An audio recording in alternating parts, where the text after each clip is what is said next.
विकल है। कबीर साहब ने कितना बढ़िया कहा, पांच तत्व का पुतरा मानुष धरिया नाव, एक कला के बिछुरे विकल भये सब ठाव।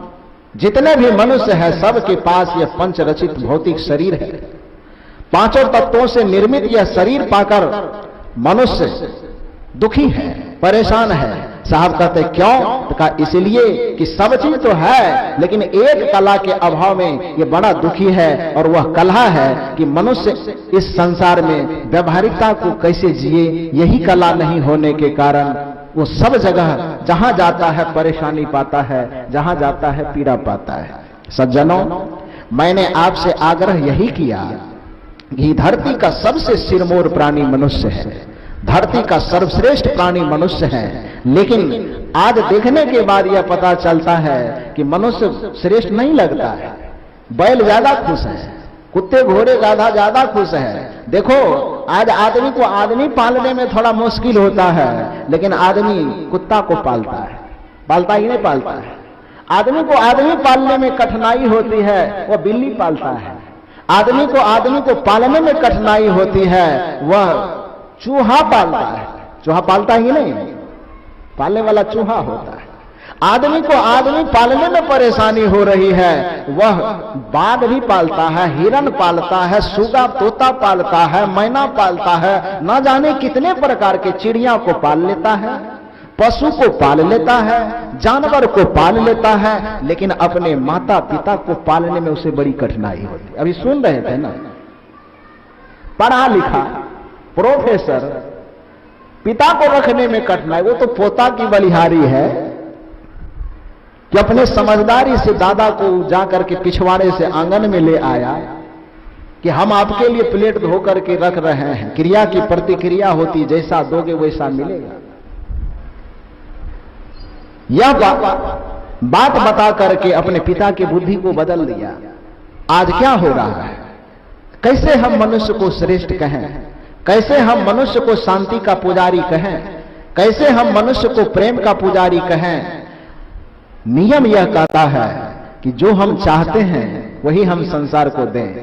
पीड़ा हम संसार से नहीं चाहते हैं, हम पीड़ा न दें। धर्म इसी का नाम है, पूजा इसी का नाम है। जितने भी ऋषि, जितने भी मुनि, जितने भी महर्षि इस संसार में हुए, याद रखना। हालांकि कुछ लोग कबीर साहब पर यह आक्षेप करते हैं कि कबीर साहब कोई देवी देवता को मानता है। कौन बताया आपको कि नहीं मानता है? किसने समझाया आपको कि कबीर साहब ने देवी देवता को नहीं मानता? यह एक बड़ी साजिश चली। कबीर को बदनाम करने के लिए लोगों के बीच में एक अफवाह फैलाई गई कि कबीर देवी नहीं मानता है, कबीर देवता नहीं मानता है, कबीर भगवान नहीं मानता है, कबीर ईश्वर नहीं मानता है। कबीर नहीं मानता तो सब चीज मानने की ठेकेदारी आप ही लिए हैं। कौन बताया आपको कि नहीं मानता है? कबीर यदि आज इस मन से एक बात कान खोल करके सुन लो, यदि कान में कोई गुज्जू वगैरह भी होगा तो हिला करके थोड़ा ढीला कर लेना और सुनो बढ़िया से। आज इस कबीर पंथ के मन से आप घोषणा सुनो कि कबीर देवी को भी मानता है, कबीर देवता को भी मानता है, कबीर ईश्वर को भी मानता है, कबीर भगवान को भी मानता है। लेकिन अब इस माइक को कोई आकर के कहे कि ये गणेश जी है तो कबीर कहता है कि हमको रतौंधी नहीं हुआ। ये माइक है, इसको हम भगवान कैसे कहें?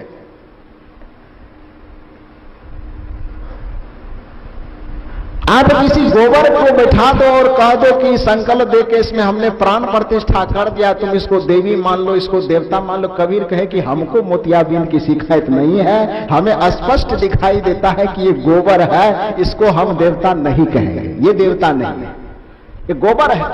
लेकिन लोगों ने एक परंपरा बना करके रखी है कि मानो तो देव न तो पत्थर। ये एक धारणा बना लिया है।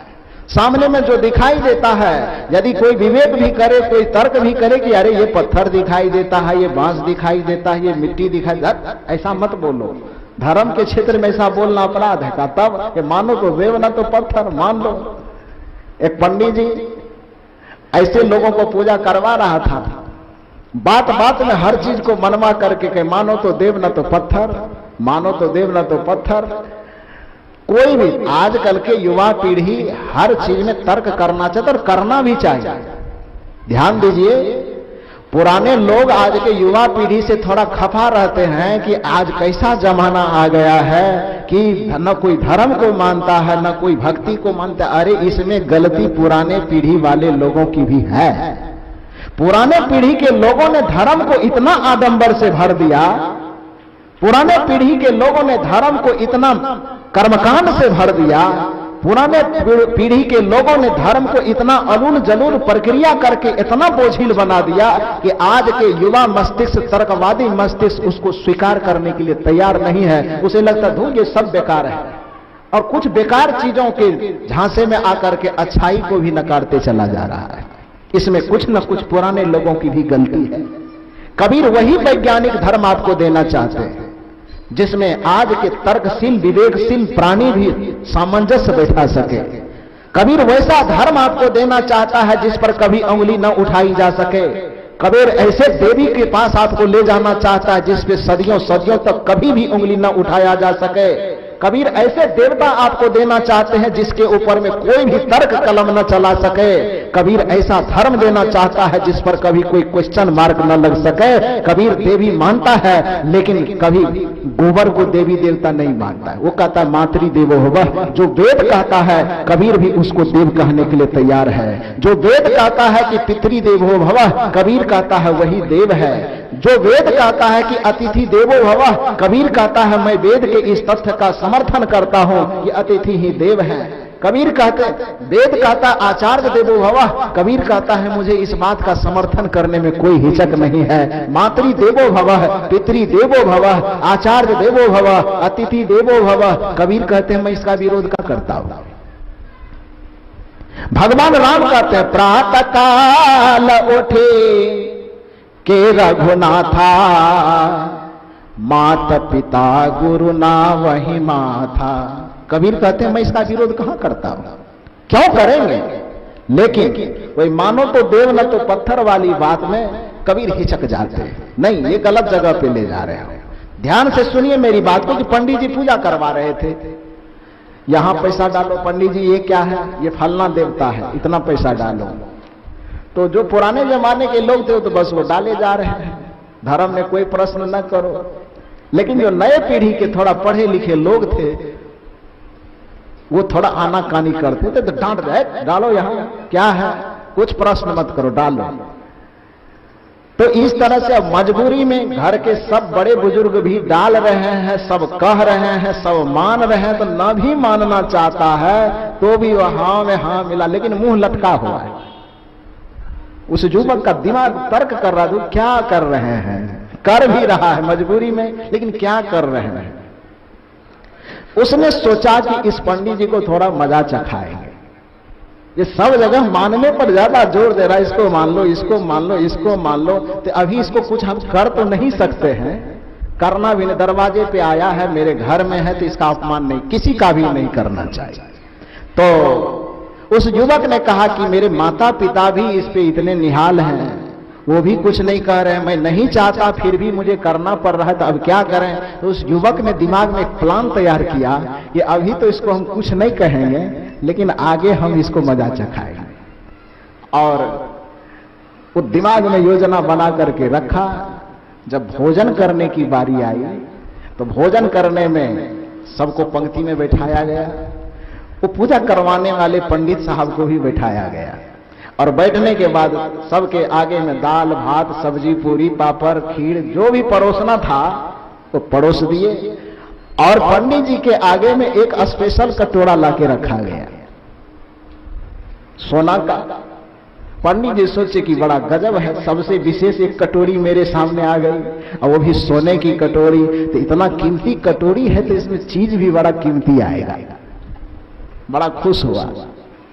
सोने की कटोरी रखी गई। कुछ देर के बाद थोड़ा इंतजार करने के बाद चम्मच लाया, वो चांदी का चम्मच। पंडित जी और एकदम 2 फीट ऊपर उठ गया। वाह रे वाह, लगता है कुछ बड़ा कीमती आइटम है। सोने की कटोरी लाई गई, चांदी का चम्मच लाया गया। निश्चित ही कुछ जो मिलने वाला है विशेष होगा। 2 मिनट और इंतजार करवाने के बाद वही युवक हाथ में एक कमंडल लेते आया, खोला, उसमें से कलछुल निकाल करके ढालने लगा। पंडित जी जो उमंग में उछल रहा था, क्रोध से आग बबूला हो गया, क्योंकि वह युवक उसमें कोई कीमती चीज नहीं डाला था, कमंडल से निकाल करके गोबर उस कटोरी में डाल दिया था। सोने की कटोरी, चांदी की चम्मच, इंतजार हो रहा है कि कुछ विशेष चीज मिलने वाला है, लेकिन उस युवक ने उसमें कमंडल में से गोबर निकाला और गोबर 2-4 करछुल बढ़िया से डाल दिया। किसी को भी गुस्सा उठेगा, पंडित जी को बड़ा गुस्सा उठा। उसने कहा कि भाई सबके आगे में खीर पूरी हलवा परोसे, मेरे सामने भी परोसे, मेरे सामने में सोने की कटोरी चांदी की चम्मच रखी गई, तो मैंने सोचा कि मुझे पंडित समझ के कुछ विशेष तुम देने वाले हो, भला बताओ कि पूरे समाज के सामने में मुझे बेइज्जत क्यों किया, मेरे सामने में इतना कीमती बर्तन रख करके उसमें गोबर क्यों रख दिया। पंडित जी ने कहा, उस युवक ने कहा, पंडित जी मैंने आपको गोबर कहाँ दिया? तब कोई विशेष प्रकार का हलवा है, खाइए। पंडित ने कहा कि बेवकूफ कहीं का। अब जो उसको क्रोध में आया वो बोला कि दिखाई देता है गोबर और तुम हलवा कैसे कहते हो? कहा आप नहीं समझेंगे, मैं विशेष प्रकार का हलवा ये परोसा हूं, आप उसे खाइए, बड़ा अच्छा लगेगा। पंडित जी ने कहा कि अरे दिखाई देता है कि ये गोबर है, तो हम इसको हलवा मान करके कैसे खाएं? युवक ने कहा कि आप उस पत्थर, उस गोबर के सामने में जब मुझसे पैसा रखवा रहे थे, यही बात जब मैं पूछ रहा था, तो आपने कहा था कि मानो तो देव न तो पत्थर, मान लो तो वह देव है, नहीं मानो तो वह पत्थर है। तो जब मानने मात्र से एक पत्थर देवता हो सकता है, तो मानने मात्र से सोने के कटोरे में रखा हुआ गोबर हलवा क्यों नहीं हो सकता? जरा खा करके देखिए। पंडित ने कहा कि ये तो बड़ा मुश्किल बात है, मानने से गोबर हलवा कैसे हो जाएगा? उस युवक ने कहा कि तब आप ही बताइए कि जब मानने से ये गोबर हलवा नहीं हो सकता है, तो आप ये बताइए कि मानने से यह मिट्टी देवता कैसे हो जाएगा? यदि मानने से वह गोबर हलवा नहीं हो सकता है, तो मानने से वह पत्थर देवता कैसे हो जाएगा? कबीर इसी तर्क का अंतर करना चाहता है। कबीर यह नहीं कहते हैं कि देवी नहीं है, कबीर यह नहीं कहते हैं कि देवता नहीं है, कबीर यह नहीं कहते कि भगवान नहीं है, लेकिन भगवान के नाम पर, देवी के नाम पर, देवता के नाम पर, ईश्वर के नाम पर इतने सारे जंजाल फैला करके रख दिए गए हैं। कबीर उस जंजाल को, उस झमेला को हटा करके कहना चाहता है कि असल में वो देवी देवता नहीं है, असल में देवी देवता कुछ और है, और वह सबसे पहला देवी है माता, सबसे पहला देव है पिता, सबसे पहला देव है गुरु। यही वेद की उद्घोषणा है, मातृदेवो भवः, पितृदेवो भवः, आचार्य देवो भवः, अतिथि देवो भवः। माता पिता गुरु के अवहेलना करके, समाज में बड़े बुजुर्गों का अनादर करके, बड़ों का अपमान करके भगवान की कोई कितनी भी भजन पूजा करता हो, उसका सारा पूजा नमाज सब व्यर्थ हो जाएगा। इसलिए एक भजन में आता है, राम सुमेरे के रहम करे ना, सो कैसे सुख पाएगा। जो राम का भजन तो करता है लेकिन दिल में दया नहीं रखता है, तो उसका भजन किस काम का? जो कृष्ण की सुमिरन, कृष्ण का सुमिरन तो करता है लेकिन अपने जीवन से पवित्र कर्म नहीं करता है, तो उसके कृष्ण का सुमिरन करने का क्या फायदा? पद क्या कह रहा है? राम सुमेरे के रहम करे ना, सो कैसे सुख पाएगा। कृष्ण सुमेरे के कर्म करे ना, यूं ही जग से जाएगा। राम का सुमिरन चिंतन करके यदि दिल में रहम न आया, तो राम का सुमिरन करना बेकार हो जाएगा। कृष्ण का सुमिरन करके यदि जीवन में पवित्र कर्म का अवतरण नहीं हुआ, तो कृष्ण का सुमिरन करना बेकार हो जाएगा। सज्जनों, मूल रूप से मैंने आपसे यही कहा कि मानव का जीवन धरती का सिरमौर जीवन है, मानव का जीवन धरती का सर्वश्रेष्ठ जीवन है। और जैसे वृक्ष के शरण में जाकर के कोई व्यक्ति छाया पाना चाहता है, उसी तरह से यह आत्मा 84 लाख योनियों के धूप को, गर्मी को पीड़ा को सहते सहते ये मानव तन रूपी वृक्ष के शरण में शांति की छाया पाने आया है। लेकिन जैसे कोई व्यक्ति धूप की पीड़ा से तपा हुआ हो, वृक्ष के पास छाया की उम्मीद लेकर के गया हो, लेकिन उस छाया से भी यदि आग की बारिश हो तो भला कहां जाएगा। उसी तरह से 84 लाख योनियों में पीड़ा के कष्ट को झेलते झेलते झेलते झेलते आप शांति, आनंद, प्रेम का रस पीने के लिए मानव के शरीर में आए हैं। और यहां भी यदि आप कुढ़ते रहे, यहां भी आप बहकते रहे, यहां भी एक दूसरे से ईर्ष्या करते रहे, यहां भी पीड़ा में जलते रहे, तो भला बताइए इस धरती पर शांति को पाने का और जगह कहां है। भला बताइए कि इस धरती पर प्रेम के रस को पीने का और जगह कहां है। भला बताइए कि इस धरती पर आनंद का रसपान करने का और जगह कहां है। इसलिए हे मानव, आपने इतना उत्तम जीवन पाया है, आपने इतना उत्तम जीवन पाने का सौभाग्य प्राप्त किया है। इस सौभाग्य को व्यर्थ न जाने दें। अपने व्यवहारिक जीवन को प्रेम में, व्यवहारिक जीवन को आनंद में बितावें और साथ साथ व्यवहारिक बुराइयों को दूर करके आप संत गुरुजनों के शरण में आवें। सत्संग की शिक्षा लेकर, ज्ञान की शिक्षा लेकर अपने जीवन के लक्ष्य को पूर्ण रूपेण प्राप्त करें। खूब भौतिक दृष्टिकोण से भी तरक्की करें और मानसिक और आत्मिक दृष्टि से भी आपकी तरक्की हो। भौतिकता के दुनिया में भी आप चरम परम पर पहुंचे और साथ साथ आत्मिक दुनिया में भी सभी पीड़ाओं से मुक्त होकर के परम शांति का लाभ लें। बस इन्हीं निवेदनों के साथ अभी के सत्र में एक स्वस्ति बातें कहता हूं, जिसे आप लोग पीछे पीछे दोहरा दीजिए। सर्वे भवन्तु सुखिनः। क्यों? असरगन का सारा दूध बिक जाता है क्या? कि आप लोग खाते भी हैं? अपने अपने घर का दूध सब कोई बेच देते हैं कि खाते भी हैं? बोल नहीं रहे आप लोग? कुछ दुश्मनी है क्या? खाते हैं? और यदि खाते हैं तो आवाज जो निकल रही, तो दूध खाने वाली आवाज तो समझ में नहीं आ रही है। थोड़ा दूध खाने वाली आवाज निकालिए बढ़िया से। कोई ज्यादा बोलना भी नहीं कि गला फंस जाएगा, 2 लाइन बोलना है बढ़िया से। सर्वे भवन्तु सुखिनः। सर्वे भवन्तु सुखिनः। सर्वे सन्तु निरामयाः। सर्वे सन्तु निरामयाः। सर्वे भद्राणि पश्यन्तु। सर्वे भद्राणि पश्यन्तु। मा कश्चित् दुःखभाग् भवेत्। मा कश्चित् दुःखभाग् भवेत्। सभी सुखी हो, सबका जीवन निरोग्यमय हो, किसी के जीवन में दुख, अशांति, पीड़ा न हो, सबके जीवन में सुख, शांति और आनंद की हमेशा बरसात होता रहे। इन्हीं शुभकामनाओं के साथ अभी के सत्र में देता हूं विराम अपनी बातों को।